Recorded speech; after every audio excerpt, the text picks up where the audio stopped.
সর্বপ্রথম আলোচনা করা যাক কালকে স্ম্যাকডাউনটি নিয়ে। কেন কালকে স্ম্যাকডাউনে ওডিসি রোমান রেন্সকে দেখা যায়নি? কালকে স্ম্যাকডাউনের সমস্ত দর্শকরা অপেক্ষা করেছিল ওডিসি রোমান রেন্সকে দেখার জন্য, কারণ এবারে সেভার সিরিজ পিএফবিউসি অর্গেম ম্যাচটিতে রোমান রেন্সের ব্লাড লাইন হারিয়ে দিয়েছিল সোলোসোগা ব্লাড লাইন মেম্বারগুলোকে, যার কারণে কালকে স্ম্যাকডাউনের সমস্ত দর্শকরা দেখতে চেয়েছিল যে রোমান রেন্সের পরবর্তী প্ল্যান কী হবে এবং রোমান রেন্স কী করতে চায়। কিন্তু কালকের স্ম্যাকডাউনে রোমান রেন্সকে দেখা যায়নি। তার কারণ হচ্ছে যে এবার ডাব্লিউডাব্লিউই পুরো ডিসেম্বর মাসের জন্য রোমান রেন্সকে অ্যাডভার্টাইজ করেনি স্ম্যাকডাউনের জন্য, যার কারণে কালকে স্ম্যাকডাউনে ওডিসি রোমান রেন্সকে দেখা যায়নি। শুধু তাই নয়, এবার স্যাটারডে নাইট মেইন ইভেন্ট নামে যে লাইভ শোটি হতে যাচ্ছে সে জায়গায় রোমান রেন্সকে অ্যাডভার্টাইজ করেছিল ডাব্লিউডাব্লিউই, কিন্তু বর্তমানে সে জায়গার থেকেও রোমান রেন্সকে সরিয়ে দিয়েছে। আর এর থেকে পরিষ্কার বোঝা যাচ্ছে যে পুরো ডিসেম্বর মাসেই ওডিসি রোমান রেন্সকে দেখা যাবে না। আর ওডিসি রোমান রেন্সকে একেবারে দেখা যাবে সামনের বছর যখন নেটফ্লিক্সে প্রথম মানডে নাইট রটি অনুষ্ঠিত হবে সে জায়গায় একেবারে ওডিসি রোমান রেন্সকে দেখা যাবে। তার আগে হয়তো ডাব্লিউডাব্লিউইতে বা স্ম্যাকডাউনে কোনো জায়গায় ওডিসি রোমান রেন্সকে দেখা যাবে না। তো এই বিষয়ে আপনাদের কী মনে হয় তা অবশ্যই কমেন্ট করে জানিয়ে দিবেন। এবার আলোচনা করা যাক কেভিন ওলেন্স এবং স্যামি জাইনকে নিয়ে। তাহলে কি এবার ডাব্লিউডাব্লিউই রেসলম্যানিয়া 41-এ কেভিন ওলেন্স এবং স্যামি জাইনের একটি সিঙ্গেল ম্যাচ অনুষ্ঠিত করতে পারে? আর এই বিষয়ে অনেকে বলতে পারে যে ভাই এদের ম্যাচটি তো অনেকবারই ডাব্লিউডাব্লিউই অনুষ্ঠিত করেছে, অনেকবারই দেখিয়েছে এদের সিঙ্গেল ম্যাচটি, কেন এবার রেসলম্যানিয়া 41-এ ডাব্লিউডাব্লিউই এদের ম্যাচটি অনুষ্ঠিত করবে? তো এই বিষয়ে আপনাদের বলি যে তখনকার কেভিন ওলেন্স এবং তখনকার স্যামি জাইন ছিল আলাদা, আর বর্তমানে কেভিন ওলেন্স এবং বর্তমানে স্যামি জাইন আলাদা। বলতে গেলে বর্তমানে স্যামি জাইন তিনি ডাব্লিউডাব্লিউইতে এক পর্যায়ে বড় বেবি ফেস হিসেবে কাজ করছেন, আর অপরদিকে কেভিন ওলেন্স তিনি বর্তমানে বড় হিল হিসাবে কাজ করছেন। যার কারণে এদের ম্যাচটি যদি বর্তমানে রেসলম্যানিয়া 41 অনুষ্ঠিত করে তাহলে এদের একটি ভয়ঙ্কর ম্যাচ হবে এবং এদের ম্যাচটি অনেক ইন্টারেস্টিং হবে।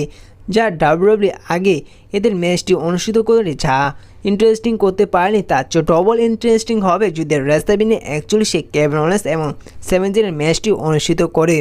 আর এদের ইস্যু লাইনটি সাধারণত হতে পারে যে যেমনটা কোডি তিনি রোমান রেন্সের সাথে ট্যাগ টিম হয়ে কাজ করেছিল বলে কোডি এগেনস্টে কেভিন ওলেন্স চলে গিয়েছে, ঠিক একই কিছু দেখা যেতে পারে স্যামি জাইনের সাথে।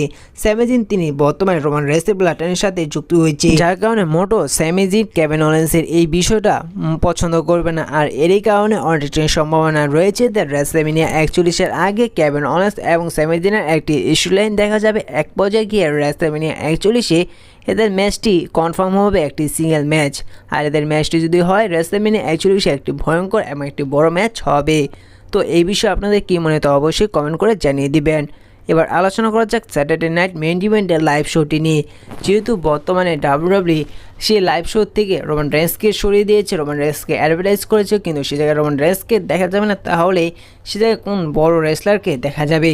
দেখুন, আমার যতটুকু মনে হয় যে যেহেতু সে জায়গায় রোমান রেন্সকে দেখা যাবে না, যার কারণে ডাব্লিউডাব্লিউই এই লাইভ শোর জন্য কিছু না কিছু করবে, কারণ এই লাইভ শোটা ডাব্লিউডাব্লিউই অলরেডি অনেকটা হাইপ করে ফেলেছে। সে জায়গায় আপনারা দেখতে পারবেন ড্রু ম্যাকইন্টায়ারের সাথে জেউসের একটি সিঙ্গেল ম্যাচ এবং সে জায়গায় সিএম পাঙ্কও দেখা যেতে পারে, যার কারণে এই লাইভ শোটা আরও হাইপ সৃষ্টি করে ফেলতে পারে, যেহেতু সে জায়গায় রোমান রেন্সকে দেখা যাবে না। তো এই বিষয়ে আপনাদের কী মনে হয় অবশ্যই কমেন্ট করে জানিয়ে দিবেন। আর হ্যাঁ, এবার স্যাটারডে নাইট মেইন ইভেন্টে এই লাইভ শোয়ে কোন কোন ম্যাচ হতে পারে সেই ভিডিও খুব শীঘ্রই আসতে চলেছে এবং কার কার ম্যাচ দেখা যাবে তা নিয়েও বিস্তারিতভাবে আলোচনা করব। সেই ভিডিওটির জন্য অবশ্যই প্লিজ চ্যানেলটি সাবস্ক্রাইব করে দিবেন। আর হ্যাঁ, ভিডিওটি যদি ভালো লাগে অবশ্যই একটি লাইক করবেন। এবার আলোচনা করা যাক ব্লাড লাইন মেম্বারগুলোকে নিয়ে। তাহলে এবার ব্লাড লাইন মেম্বারগুলো ইস্যু লাইন কী হতে চলেছে? দেখুন, বর্তমানে ব্লাড লাইন মেম্বারগুলো ইস্যু লাইন কিছুদিনের জন্য ডাব্লিউডাব্লিউই অফ রাখতে চলেছে, কারণ এবার যে সাইবার সিরিজ পিএফবিউসি যে অর্গেম ম্যাচটি গেল দোনো ব্লাড লাইন মেম্বারই ইনজুরির শিকার হয়েছেন। ব্রনসন রেডও ইনজুরির শিকার হয়েছেন, টাঙ্গা লোয়া ইনজুরির শিকার হয়েছেন এবং জিমি ওসো ইনজুরির শিকার হয়েছে, যার কারণে ডাব্লিউডাব্লিউই এবার কিছুদিনের জন্য দুটো ব্লাড লাইনে ইস্যু লাইন কিছুদিনের জন্য ডাব্লিউডাব্লিউই হোপ রাখবে। বলতে গেলে এবার ডাব্লিউডাব্লিউই জানুয়ারি মাস থেকেই ব্লাড লাইনের ইস্যু লাইনটি আবার চালু করবে। আর এবার আপনারা স্ম্যাকডাউনের সোলোসোগা ব্লাড লাইনের সাথে ইস্যু লাইন দেখতে পারবেন অন্য কারোর সাথে, সেটিও হতে পারে এলএ নাইট আন্ড্রাদে নাকামারার সাথে ইস্যু লাইন দেখতে পারবেন, এবং মানডে নাইট রতে দেখা যেতে পারে রোমান রেন্সের ব্লাড লাইন মেম্বারগুলোর সাথে ইস্যু লাইন, স্যামি জাইন, জেউসের সাথে ড্রু McIntyre, CM punk, Seth Rollins এদের ইস্যু লাইন দেখা যেতে পারে। যে পর্যন্ত দুটো ব্লাড লাইন মেম্বারগুলোর ঠিক না হচ্ছে তাদের ইস্যু লাইন অপর কারোর সাথে দেখতে পারবেন। আর তার আগে কোনো ব্লাডারের সাথে কোনো ব্লাডারের মধ্যে ইস্যুলাইন নাও দেখা যেতে পারে। দেখুন এই বিষয়টা আমি বলছি না, সমস্ত রিপোর্ট একই কথা বলছে। এবার ডাব্লিউডাব্লিউ কিছু সময়ের জন্য রোমান রেইন্সের সোলোসুকা ব্লাডলাইন এই ইস্যুলাইনটি ডাব্লিউডাব্লিউ কিছুদিনের জন্য অফ রাখবে। এবার আলোচনা করা যাক সোলোসুকা এবং রোমান রেইন্সের ম্যাচটি নিয়ে। দেখুন অনেকটি সম্ভাবনা রয়েছিল যে এবার স্যাটারডে নাইট মেইন ইভেন্টে সোলোসুকা এবং রোমান রেইন্সের একটি সিঙ্গেল ম্যাচ দেখা যাবে উলাফালা মালার জন্য, কিন্তু রোমান রেইন্সকে এবার স্যাটারডে নাইট মেইন ইভেন্টে দেখা যাবে না। তাহলে রোমান রেইন্স এবং সোলোসুকার ম্যাচটি কবে দেখা যাবে এবং কখন অনুষ্ঠিত হবে বা কোন পেপার ভিউতে দেখা যাবে?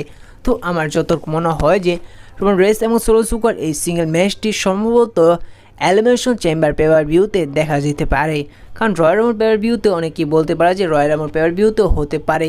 দেখুন এবার 2025-এ রোমান রেইন্স তিনি 30 ম্যাচ রয়্যাল রাম্বলতে অংশগ্রহণ করবে, যার কারণে সেটার কোনো সম্ভাবনা নেই যে রোমান রেইন্স এবং সোলোসুকা এই সিঙ্গেল ম্যাচটি হতে পারে। যার কারণে অনেকটাই সম্ভাবনা রয়েছে যে রোমান রেইন্স এবং সোলোসুকা এই সিঙ্গেল ম্যাচটি হলেও হতে পারে এলিমিনেশন চেম্বার পেপার ভিউতে, তার আগেও হতে পারে। তো আমার যতটুকু মনে হয় যে ডাব্লিউডাব্লিউ হয়তো অনুষ্ঠিত করতে পারে রোমান রেইন্স এবং সোলোসুকার এই সিঙ্গেল ম্যাচটি এলিমিনেশন চেম্বার পেপার ভিউতে। আর রোমান রেইন্স এবং সোলোসুকা আবার এদের ইস্যুলাইন যখন চালু হবে, এদের ইস্যুলাইন দেখা যাবে উলাফালা মালার জন্য। আর এই বিষয়টা ডাব্লিউডাব্লিউ সামনে স্ম্যাকডাউনে অর্থাৎ কালকে স্ম্যাকডাউনে টিজ করে দিয়েছে।